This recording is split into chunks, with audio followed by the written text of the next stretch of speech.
Hey there, dear listener. If you enjoy this creepypasta and you're tuning in through a streaming platform, I'd love it if you'd start following this channel so you don't miss any future episodes. And if you're listening it on YouTube, I'd appreciate a subscription and a like. Enjoy the listen. I know what happened to Dyatlov expedition on Dead Mountain. Before I begin, I must make a few things clear. First would be, this is not my story. This story is of one of relatives who had grown up during the Cold War. A cousin had told me the story that their grandfather had told them. With how old this story is, I am unsure on what was fact and what was fiction, but I will tell it as I was told and give a picture that can clarify that this story isn't complete bullshit. Second, this story may sound crazy, but my cousin had believed every word their great-grandfather had said, so I'll take their word for it. In the year of 1959, my cousin's great-grandfather had been a young man of Soviet Russia. I would refer to him as his original name of Victor Dmitri. He had been a hiker and was known by his family a loving to nature. At the time, he had a certain hiking license and was preparing to gain an upgrade to his license that was the highest at the time. Someone at the time in the town he lived in had been assembling a crew that would undergo a venture into the wilderness and claim the advancement in licensing. Victor had joined a group of 12 hikers that would venture up into the mountains. The trail they took had led them to an area called Dead Mountain in the local dialect. It was named this by the locals because there was little to no wildlife in the area, as well as little plant life in the area. I would guess this would make the place a good place to hike because you were unlikely to get attacked by animals like wolves or bears. To make this clear, I know little to nothing about hiking. My cousin also likes hiking. I knows a lot more than I do. When he told me this story, he tried to explain a lot things that I didn't understand of the sort. One thing I do know is some of the equipment that Victor had brought was important for what was to come. Normal stuff were things like food and other essentials, but then there was an ice climbing pick and his knife. While this sounds relatively normal, the tool would be useful later for Victor. On the way up, one member of the crew had started having trouble. He was having joint and knee problems while on the move to the campsite. Victor, you should probably go back down the mountain. Team member, what? I can't just leave now. Victor, I think you should. Your leg could be messed up, and you go up too far. You may not get back down. Victor was blunt with his words, but I could see that he was just looking out for his friend. I'm paraphrasing what was said because my cousin was both not there, and his Russian is a bit rusty. And party member, I can't just bail on you guys. We all have been training for this, and I can't give up now. Party leader, look, none of us want you straining yourself to the point that you can't return home. It'll be pretty hard to carry your ass back down. Just head back down the mountain, and I'll help you out with your certificate some other day. Just head back down and get yourself patched up. The party member gave an over-exaggerated sigh before turning around and speaking. Party member, all right, I'll head back to town. Victor, good luck. Hopefully they don't have to cut off your leg. Heh. Party member, ha, hopefully. Try to keep yourself out of danger without me, Vic. I won't be up here to save your ass like last time. Victor, that's not how I remember it.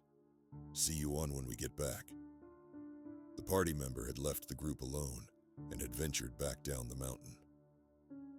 I don't know if fate smiled on the man or if his body just had really good timing for aches, but considering what happened, he was probably pretty thankful of had a fucked up leg.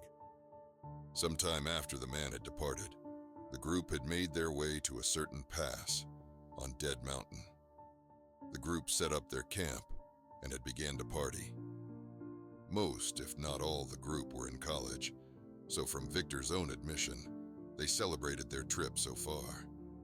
They had partied for a few hours with a bit of liquor involved. This was where they made a fatal mistake.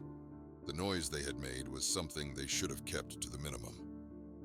The noise had rang out through the mountains, but it wasn't anything you would expect. Nothing natural. Victor was staying in a group tent with a few of the other hikers when they had heard screaming. Victor had shot awake and had put some of his clothing and his boots on over his pajamas before trying to see what happened. The other hikers had gradually started to wake as they had heard something that Victor stated that he would never forget, and what my cousin said had seemingly haunted him in his later years.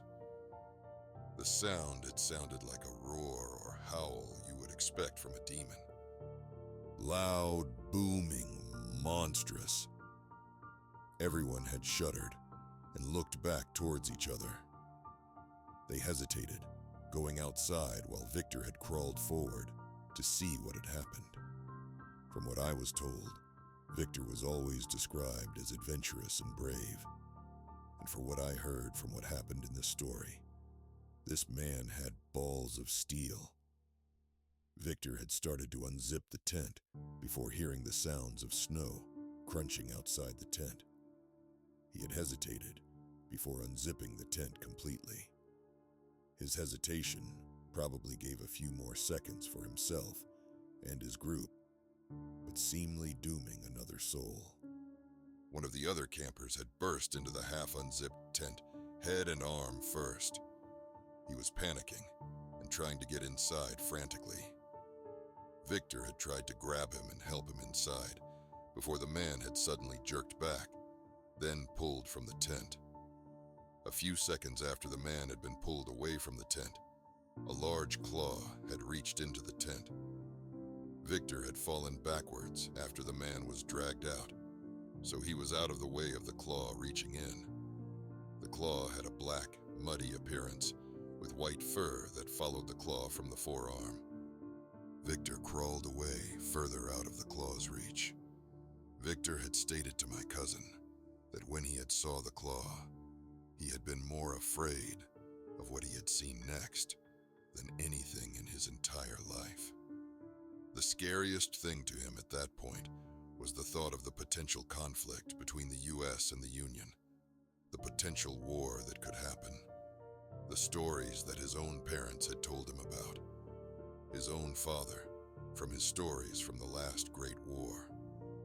Those doomsday thoughts had scared the hell out of him before, but they felt like nothing compared to this situation. The claw retracted from the entrance and through the zipper. An icy blue eye stared through. It snarled, and a gigantic snout came through the entrance and started to wail around, trying to enter the tent. Victor was still within striking distance of the snout, and had kicked the snout full force, which had knocked it out of the tent for a second, before the snout returned, even more rabid and vengeful than before. Victor had gotten back to his feet and got to his bag right by the other members of the group. They were all cowering in fear on the other side of the tent. The zipper on the other side of the tent had stuck and wasn't opening. Victor pushed through the group and had grabbed his bag and fumbled for the knife. The group kept rushing him to find the knife and cut open the other side of the tent as the creature had started to pull itself through the zipper. He found the knife and had cut a hole in the tent wall, and everyone had crawled through the hole. Victor held the hole open for everyone and had seen the creature nearly completely inside the tent. The beast was covered in white and gray fur. It looked very much like a wolf, but the body was much more muscular than a normal wolf and was a hell of a lot bigger than a normal wolf. Victor froze for a second before grabbing his coat and his bag before going outside the tent. Outside the tent, a snowstorm had formed in the hours after they had set up camp. Night had fallen, and the storm had started to become a whiteout. From Victor's retelling, He claimed that he couldn't see his own hands or arms in front of him as he adjusted his coat and bag. The beast had tried to rip out of the tent and eventually tried to give chase to the group. Here is where the story gets a little disorienting. In the confusion, all the hikers had ran off in different directions, trying to escape the attack. Since most of the people were asleep when the attack started, most were lightly dressed, and everyone other than Victor had not had a complete pair of shoes. Victor's retelling didn't mention much about the fate of most of the other hikers. I tried to look up as much as I could to figure out what had happened. I found a video on YouTube that went over the situation. Some of the hikers that diverted from the camp had tried to heat themselves up with a fire, but apparently, not having clothes, and accidentally scorched their feet and hands before dying due to hypothermia. Some of the people had died to what had seemed to be high-impact wounds, which could be caused by the collapse of a shelter they tried to make. I believe the video was made by a channel called Simple History, if I remember correctly. The video had a section explaining how some of the hikers may have died to environmental causes. They would have most likely been the lucky ones. Victor had ran away from the camp and had ended up separated from all the other hikers. He kept running as fast as he could, trying to avoid the beast that he thought was right on his tail. Eventually, he had seen a small group of trees and had climbed up the tallest one he could see. He had broken a few branches on the was up, but he was pretty sure wolves couldn't climb trees. He sat up in the tree for what seemed like hours, hoping that the beast wouldn't find him. He initially tried to stay awake as long as he could, because I thought the cold would get to him in his sleep, and he wouldn't wake up again. He stayed up about an hour before falling asleep. Before he fell asleep, he tied a rope from his bag around himself and the tree trunk so that he wouldn't fall off and break his neck. Victor eventually woke up to daylight beaming between his hood and scarf. He looked over the area and saw that the weather had settled. He looked around for the beast he saw, but he couldn't find it. Victor started to climbing down to the bottom so he could try to find the rest of his team. His plan was to return to his camp and tried to scrounge up as much equipment to try to save as much of his team as he could. On the way up, Victor had tripped on something and fell. He had expected that he had tripped on a loose branch or a groove in the ice while hiking and had started to fumble around in the snow, trying to find what he had tripped on. I took a few seconds of searching before finding a gloved hand. Victor had realized he hadn't tripped on a branch. He had tripped on a person. He uncovered a bit more of snow and discovered the body of the expedition leader. The man had a lot of bite marks across the body, while having a frozen look of fear on his face. His eyes had been looking onward with a deathly gaze, one that had been burned into Victor's mind. Out of all the things on that mountain he had seen, this image was etched into his skull. Sure, the beast had scared him and had terrified him for years, but this visage was something that would haunt him until the day he died. Another scary thing was the body had relatively no damage. There were bites and cuts, but there wasn't many wounds that could be considered fatal, except one wound. A large hole had been where his heart should have been. Other than that, his body was in relatively good condition. The beast hadn't killed him for food. The beast killed him seemingly, slowly, and torturously. It killed him for its own enjoyment, and when it had its fun, it killed him and left him in the cold. Victor had reburied the leader in the snow. He buried him deep enough that he could potentially be found later, but deep enough so scavengers couldn't pick anything off of him. He started to continue up to the mountain, back to the camp. He eventually made his way back and looked around the camp and had seen the destruction. 2 of the 3 tents had been torn down, while one was somehow still standing.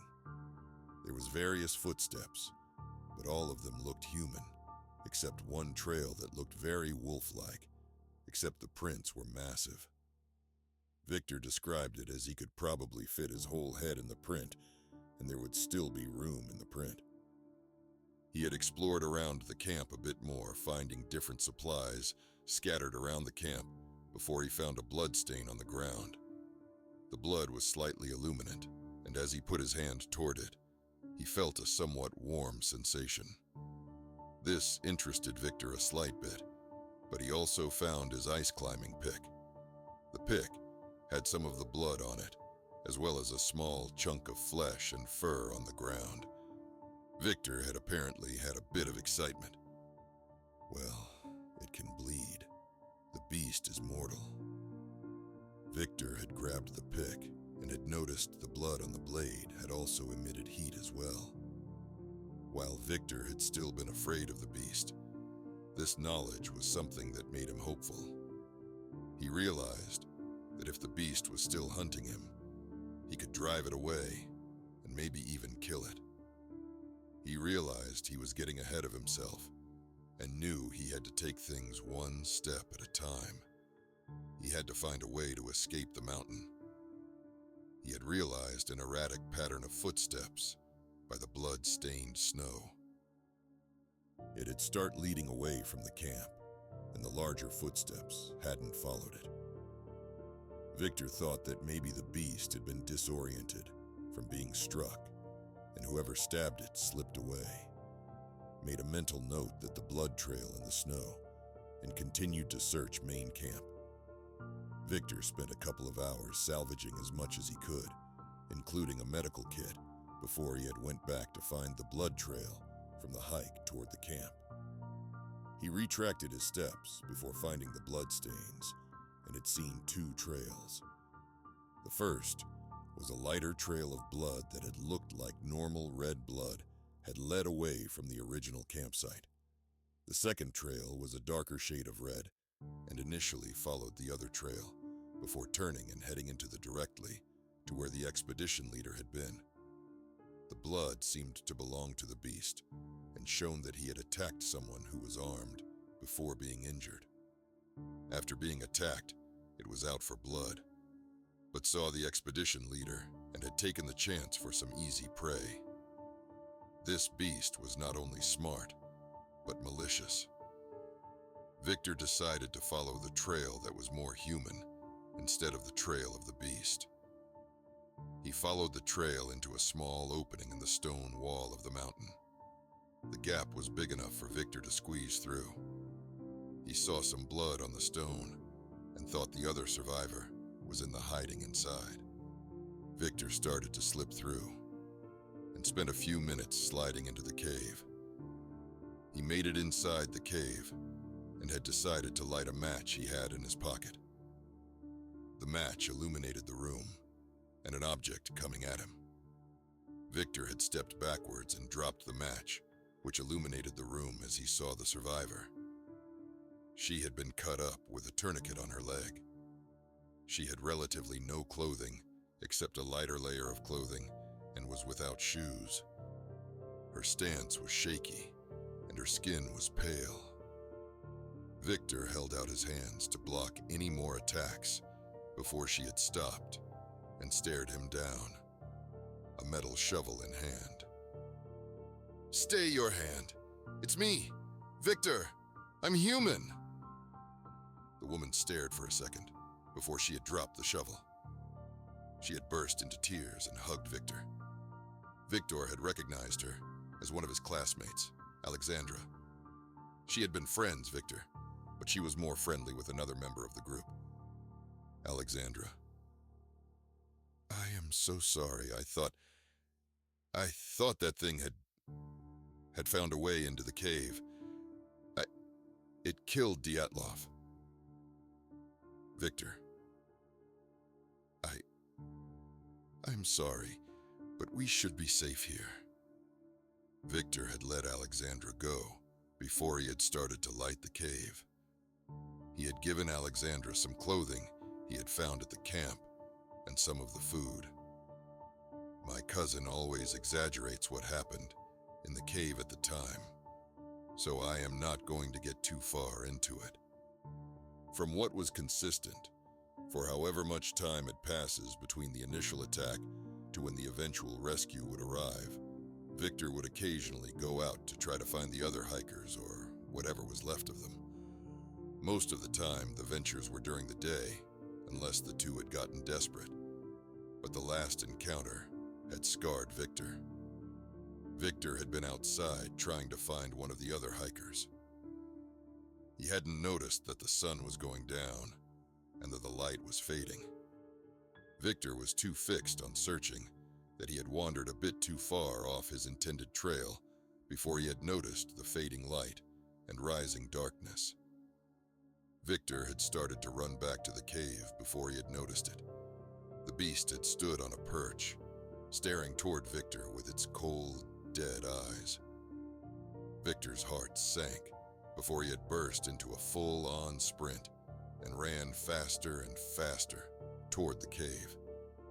He had reached about 20 yards from the gap, for he had fallen over hard as the beast gripped his leg. He looked over, and the beast had let go of his leg and gave a smile, a toothy grin that no one creature, human nor canine, could make. Victor tried to reach the climbing pick he had before realizing his bag had fell off. The beast had started to attack him and cut him up. Victor had initially tried to resist before reclining himself to his fate. Suddenly, Beast had stopped attacking. Victor looked and had seen Alexandra had grabbed the climbing pick and had stabbed the beast. The beast was still stunned as Alexandra pulled Victor back into the cave. As they slipped through the gap, the beast had poked his head into the cave and gripped Victor's boot. The beast tried to pull the beast back, but Victor's boot slipped off and sent Victor and Alexandra falling back into the cave. Victor had stood back up into the cave and saw the beast looking inside, growling into the two, while showing one of its ice blue eyes. Victor may have been hurt, but he was also pissed. He had stuck his middle finger up at the beast and started yelling, "Fuck you, you big white bastard." Victor knew that he was relatively safe while at the cave, because this wasn't the first time it had found them in the cave. The beast eventually lost interest in the two and wandered off. From that point on, nightly visits were common from the beast, and searching for other survivors or their remains was out of the questions. I am unsure of the timeline of the events after that point, but after a certain amount of time, a rescue team had come to save Victor and Alexandra. Victor and Alexandra had been the only people to survive the endeavor, other than the man who had injured himself on the way up. For a time, Victor and Alexandra had been taken in by the government, but they were transported away from the town they were from. Neither Victor nor Alexandra could get in contact with family or friends from their town. Eventually, Victor had gotten a visit from two men with all the letters he had sent. The two basically said that he needed to stop sending these letters to his hometown. Otherwise, he wouldn't be able to any letters anywhere else, if you catch my meaning. The KGB was well known in the Soviet Union, and Victor knew that he couldn't just stick around, otherwise he would go missing. Victor eventually met with Alexandra and had made a plan to leave the Soviet Union. They decided that the best place to go was the United States, because it would be the only place that the KGB couldn't follow them.